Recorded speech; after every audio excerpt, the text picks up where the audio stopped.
ಶ್ರೀಗುರುಭ್ಯೋ ನಮಃ. ಹರಿ ಓಂ.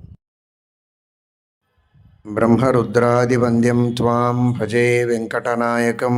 ನಿವಾರಯಸ್ವಾನಿಷ್ಟಾನಿ ಸಾಧಯೇಷ್ಟಾನಿ ಮಾಧವ. ಒಂದು ಕಥೆಯನ್ನು ಸ್ಕಂದಪುರಾಣ ತಿಳಿಸ್ತದೆ. ನಂದ ಅಂತ ಒಬ್ಬ ರಾಜ, ಧಾರ್ಮಿಕನಾದ ರಾಜ. ಅವನ ಮಗ ಧರ್ಮಗುಪ್ತ ಅಂತ, ಹೆಸರಿಗೆ ತಕ್ಕಂತೆ ಧಾರ್ಮಿಕನಾಗಿದ್ದ, ಧರ್ಮದಿಂದ ಸುರಕ್ಷಿತನಾಗಿದ್ದಾನೆ. ಧರ್ಮಗುಪ್ತ ತನ್ನ ರಾಜ್ಯವನ್ನು ಧರ್ಮದಿಂದ ಆಳ್ತಾ ಇದ್ದಾನೆ. ಪ್ರಜೆಗಳನ್ನು ಧಾರ್ಮಿಕರಾಗಿರುವಂತೆ ನೋಡಿಕೊಳ್ತಾ ಇದ್ದಾನೆ.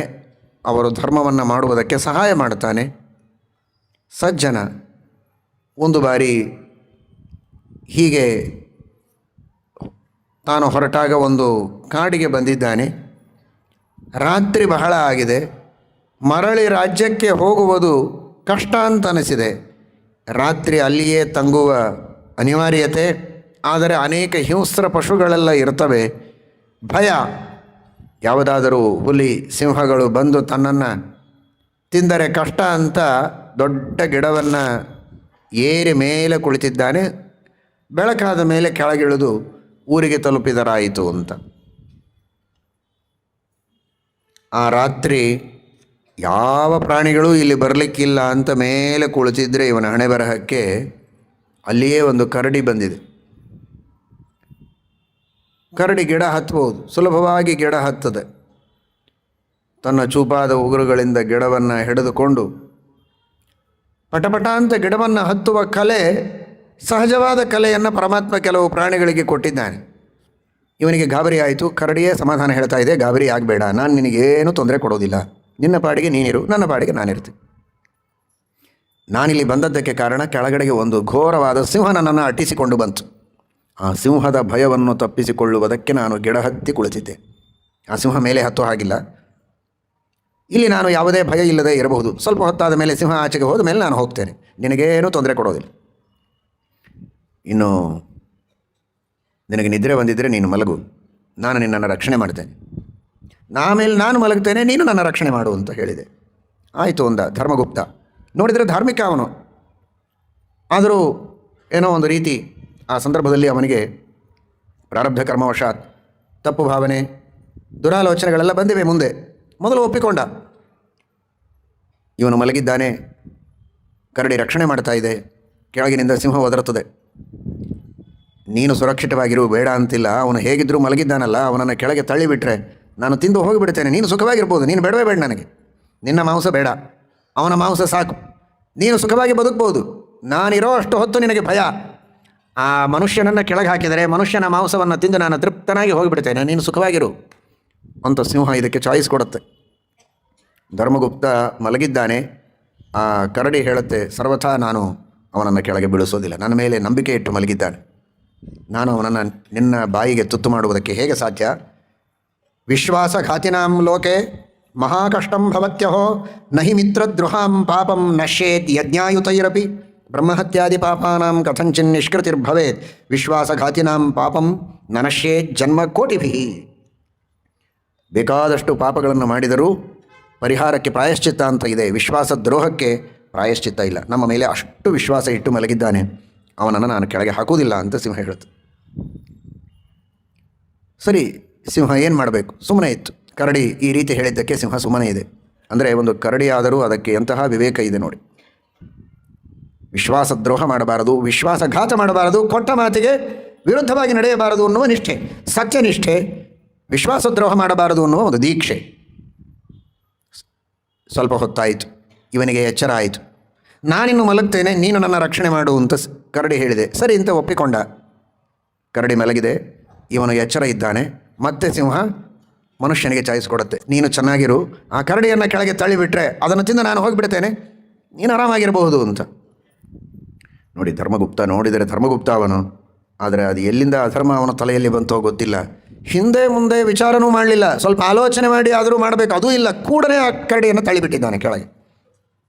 ಆದರೆ ಆ ಕರಡಿ ದೈವವಶಾತ್ ಕೆಳಗೆ ಬೀಳಲಿಲ್ಲ. ಒಂದು ಟೊಂಗೆಯನ್ನು ಹಿಡಿದುಕೊಂಡು ಮತ್ತೆ ಮೇಲೆ ಬಂದಿದೆ. ಬಂದು ಹೇಳ್ತದೆ, ಏನು ಮೂರ್ಖನೋ, ಎಷ್ಟು ಪ್ರೀತಿಯಿಂದ ನಿನ್ನನ್ನು ನಾನು ರಕ್ಷಣೆ ಮಾಡಿದೆ, ಈ ಕೆಲಸ ನಾನು ಮಾಡಲಿಕ್ಕೆ ಬರ್ತಾ ಇತ್ತು. ಆದರೆ ನೀನು ಏನೂ ಆಲೋಚನೆ ಮಾಡದೆ ನನ್ನನ್ನು ಕೆಳಗೆ ತಳ್ತಾ ಇದ್ದಿ, ವಿಶ್ವಾಸ ದ್ರೋಹ ಮಾಡಿದ್ದಿ. ಇದಕ್ಕೆ ಸಮಾನವಾಗಿರುವಂತಹ ಪಾಪ ಇನ್ನೊಂದಿಲ್ಲ. ಇಂತಹ ಮಹಾಪಾಪವನ್ನು ಮಾಡಿದ್ದಕ್ಕೆ ನೀನು ಉನ್ಮತ್ತನಾಗುವಂಥ ಶಾಪ ಕೊಟ್ಟಿದೆ ಆ ಕರಡಿ. ಅದು ಕರಡಿ ಅಲ್ಲ, ಅವರೊಬ್ಬ ಋಷಿ, ಧ್ಯಾನಕಾಷ್ಠ ಎಂಬ ಹೆಸರಿನ ಒಬ್ಬ ಋಷಿ.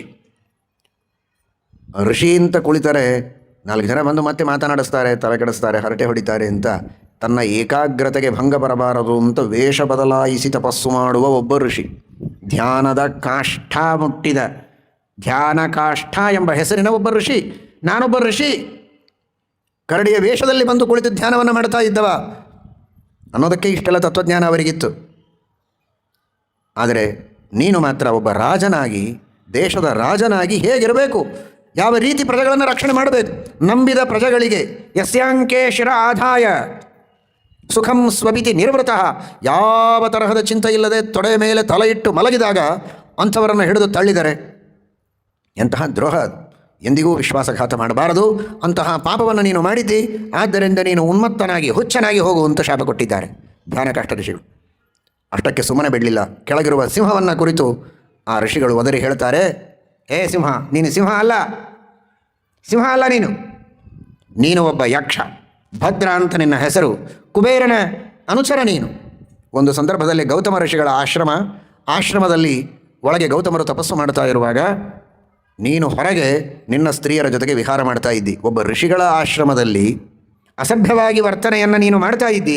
ಇದ್ದಕ್ಕಿದ್ದಂತೆ ತಮ್ಮ ಪಾಠ ಪ್ರವಚನಾದಿಗಳನ್ನು ಮುಗಿಸಿಕೊಂಡು ಗೌತಮರು ಆಶ್ರಮದಿಂದ ಹೊರಗೆ ಬಂದಾಗ ನೀನು ವ್ಯವಸ್ಥರನಾದದ್ದನ್ನು ನೋಡಿ ಶಾಪ ಕೊಟ್ಟರು, ನೀನು ಸಿಂಹ ಆಗು ಅಂತ. ಹೀಗಾಗಿ ನೀನು ಸಾಮಾನ್ಯ ಸಿಂಹ ಅಲ್ಲ, ಕುಬೇರನ ಅನುಚರ ಭದ್ರ ಎಂಬ ಯಕ್ಷ. ಗೌತಮರ ಶಾಪದಿಂದ ನೀನು ಸಿಂಹನಾಗಿ ಬಂದಿದ್ದಿ.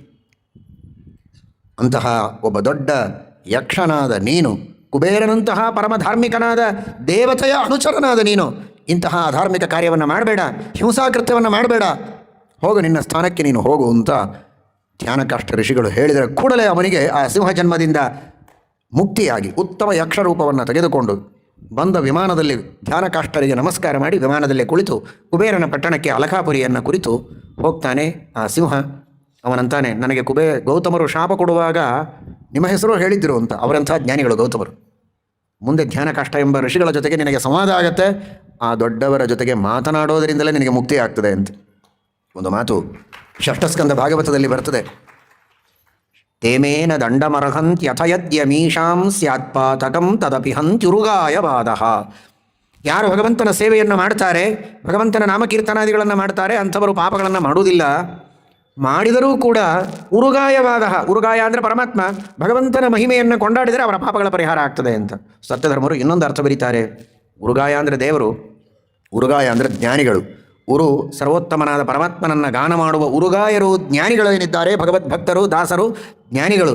ಅಂಥವರ ಜೊತೆಗೆ ಸಂವಾದ, ದೊಡ್ಡವರ ಜೊತೆಗೆ ಸಂವಾದ ಮಾಡಿದರೂ ಸಾಕು, ಅವರ ಮಾತು ಕಿವಿಗೆ ಬಿದ್ದರೂ ಸಾಕು, ಪಾಪಗಳ ಪರಿಹಾರವಾಗತ್ತೆ ಅಂತ ಆ ಮಾತನ್ನು ಗೌತಮರು ಹೇಳಿರ್ತಾರೆ. ಧ್ಯಾನಕಾಷ್ಠ ಋಷಿಗಳ ಜೊತೆಗೆ ನಿನ್ನ ಸಂವಾದ ಆದರೆ ಈ ಸಿಂಹ ಜನ್ಮದಿಂದ ನಿನಗೆ ಮುಕ್ತಿ ಆಗುತ್ತೆ ಅಂತ. ನನಗೆ ಅದು ಮರೆತು ಹೋಗಿತ್ತು, ಇವತ್ತು ನೀವೇ ನೆನಪಿಸಿಕೊಟ್ರಿ. ನಿಮ್ಮ ಜೊತೆಗೆ ಸಂವಾದ ಮಾಡಿದ್ದರ ಪುಣ್ಯದಿಂದ ನನಗೆ ಈ ಜನ್ಮದಿಂದ ಮುಕ್ತಿಯಾಗಿದೆ ಅಂತ ಅವರಿಗೆ ಕೃತಜ್ಞತೆಯನ್ನು ಹೇಳಿ ವಿಮಾನದಲ್ಲಿ ಕುಳಿತು ಕುಬೇರನ ಪಟ್ಟಣಕ್ಕೆ ಅವನು ಹೋಗ್ತಾನೆ. ಇವನು ಮಾತ್ರ ಹುಚ್ಚನಾಗಿ ತಿರುಗ್ತಾನೆ. ಇವನ ತಂದೆ ನಂದ ಮಗನಿಗೆ ರಾಜ್ಯ ಕೊಟ್ಟು ಅವನು ತಪಶ್ಚರ್ಯಕ್ಕೆ ಅಂತ ವನಕ್ಕೆ ಹೋಗಿದ್ದ. ಮಗ ಹುಚ್ಚ ಆದದ್ದರಿಂದ ಮಂತ್ರಿಗಳೆಲ್ಲ ಮಗನನ್ನು ಕರೆದುಕೊಂಡು ಹೋಗಿ ತಂದೆಗೆ ಒಪ್ಪಿಸ್ತಾರೆ, ನನ್ನ ಮಗನ ಹಣೆ ಬರಹ ಹೀಗಾಗಿದೆ ಅಂತ. ಏನು ಮಾಡಬೇಕು ಅಂತ ಗೊತ್ತಾಗದೆ ಜೈಮಿನಿ ಋಷಿಗಳಿಗೆ ಬಂದು ಶರಣು ಹೋಗ್ತಾನೆ. ಆಗ ಜೈಮಿನಿ ಋಷಿಗಳು ಸ್ವಾಮಿ ಪುಷ್ಕರಣಿಯನ್ನು ತೋರಿಸ್ತಾರೆ. ಇಲ್ಲಿ ಸ್ನಾನ ಮಾಡಿಸು, ಕೂಡಲೇ ಈ ದೋಷದಿಂದ ಅವನಿಗೆ ಮೋಕ್ಷ ಆಗ್ತದೆ ಅಂತ ಹೇಳಿದಾಗ ಸ್ವಾಮಿ ಪುಷ್ಕರಣಿಯಲ್ಲಿ ಸ್ನಾನ ಮಾಡಿಸಿ ಅವನಿಗೆ ಬಂದ ಆ ಉನ್ಮಾದವನ್ನು, ಹುಚ್ಚನ್ನು ಪರಿಹಾರ ಮಾಡಿಕೊಳ್ತಾರೆ ಅಂತನ್ನುವ ಮಾತನ್ನು ಸ್ಕಂದಪುರಾಣ ತಿಳಿಸ್ತಾ ಇದೆ. ಇವತ್ತು ಆ ವಿಶ್ವಾಸ ದ್ರೋಹದ ಪಾಪವನ್ನು ನಾವೆಲ್ಲರೂ ಮಾಡ್ತಾ ಇದ್ದೇವೆ. ಒಬ್ಬ ಸಾಮಾನ್ಯ ಋಷಿ, ದೇವರ ದೃಷ್ಟಿಯಲ್ಲಿ ಹೇಳ್ತಾ ಇರೋದು, ನಮ್ಮ ದೃಷ್ಟಿಯಲ್ಲಿ ಸಾಮಾನ್ಯ ಅಲ್ಲ, ದೇವರ ದೃಷ್ಟಿಯಲ್ಲಿ ಒಬ್ಬ ಸಾಮಾನ್ಯ ಜೀವ ಋಷಿ. ಅಂಥವರಿಗೆ ಅದು ಋಷಿ ಅಂತೂ ಗೊತ್ತಿಲ್ಲದೇ ಇದ್ದ ಸ್ಥಿತಿ, ಕರಡಿ ಅಂತ ಅನಿಸಿಕೊಂಡಾಗಲೇ ವಿಶ್ವಾಸ ದ್ರೋಹ ಮಾಡಿದರೆ ಅಂತಹ ದೊಡ್ಡ ಪಾಪ ಅಂತಾಗೋದಾದರೆ ನಾವು ದೇವರಿಗೇನೆ ವಿಶ್ವಾಸ ದ್ರೋಹ ಮಾಡ್ತಾ ಇದ್ದೇವೆ. ಇನ್ನುಳಿದವರಿಗೆ ಮಾಡೋದಂತೂ ಸರಿ.